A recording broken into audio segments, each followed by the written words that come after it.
সারা দেশে হঠাৎ করেই বেড়ে গেছে রাসেল ভাইপারের উপদ্রব। আতঙ্ক ছড়িয়ে পড়েছে প্রত্যন্ত গ্রাম থেকে শুরু করে এমনকি ঢাকা শহরেও। এমন সব পরিস্থিতিতে বিষাক্ত প্রাণী ও পোকামাকড় থেকে বাঁচতে মুসলিম উম্মাকে বিশেষ দোয়া শিখিয়ে গিয়েছেন মহামানব মহানবী হযরত মুহাম্মদ সাল্লাল্লাহু আলাইহি সাল্লাম। ইসলামিক স্কলাররা বলছেন, মহানবী সাল্লাল্লাহু আলাইহি সাল্লামের শেখানো সেই দোয়াটি যারা নিয়মিত সকাল বিকাল আমল করবে তাদের বিষাক্ত পোকামাকড় ও যাবতীয় হিংস্র প্রাণীর আক্রমণ থেকে হেফাজত করবেন। বিশ্ববাসীকে শিখিয়ে যাওয়া মহানবী সাল্লাল্লাহু আলাইহি সাল্লামের সেই দোয়াটি হলো আউযু বিকালিমাতিল্লাহি তাম্মাতি মিন শাররি মা খলাক।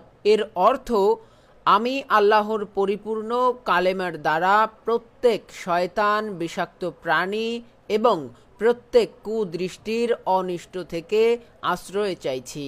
এ বিষয়ে সাহাবী হযরত আবু হুরায়রা রাদিয়াল্লাহু তাআলা থেকে বর্ণিত হাদিসে আল্লাহর রাসূল সাল্লাল্লাহু আলাইহি সাল্লাম বলেন, যে ব্যক্তি সকাল সন্ধ্যা এই দোয়া 3 বার পড়বে, আল্লাহ তাআলা তাকে সমস্ত প্রাণী, বিশেষ করে সাপ, বিচ্ছু প্রভৃতি বিষাক্ত ও কষ্টদায়ক প্রাণীর অনিষ্ট থেকে রক্ষা করবেন।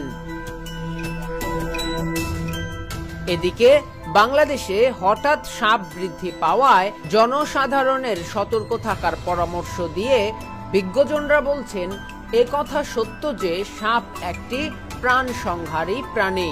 পৃথিবীতে এমন সাপও আছে যার 1 ফোঁটা বিষ 1 মিনিটের মধ্যে একাধিক মানুষের প্রাণ নাশে সক্ষম। কিন্তু সব সাপ বিষধর নয়। তাছাড়া বেশিরভাগ সাপ কেউ উত্তপ্ত না করলে সহসা কামড় বসায় না। তারপরও সাপের দ্বারা ক্ষতির আশঙ্কা থাকলে তা মারতে বাধা নেই। তবে সাপ মারার আগে আমাদের করণীয় হলো ওই সাপ আমাদের ক্ষতি করবে কিনা সে ব্যাপারে নিশ্চিত হওয়া। এই ব্যাপারে হাদিসেও খুব সুন্দর নিয়ম উল্লেখ রয়েছে। মহানবী হযরত মুহাম্মদ সাল্লাল্লাহু আলাইহি সাল্লাম ইরশাদ করেছেন, কোনো সাপ মারার আগে 3 বার তাকে সাবধান করো। এরপরও যদি সে গর্ত থেকে বের হয় তখন তাকে মেরে ফেলবে, কেননা সে শয়তান। ইসলামিক স্কলারদের মতে এমন কিছু জিন আছে যারা সাপের আকৃতি ধারণ করে থাকে।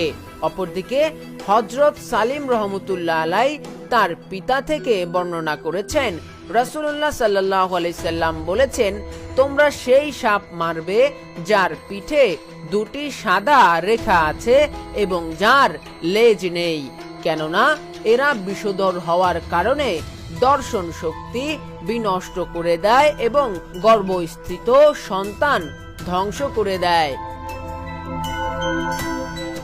Press post 24 text report.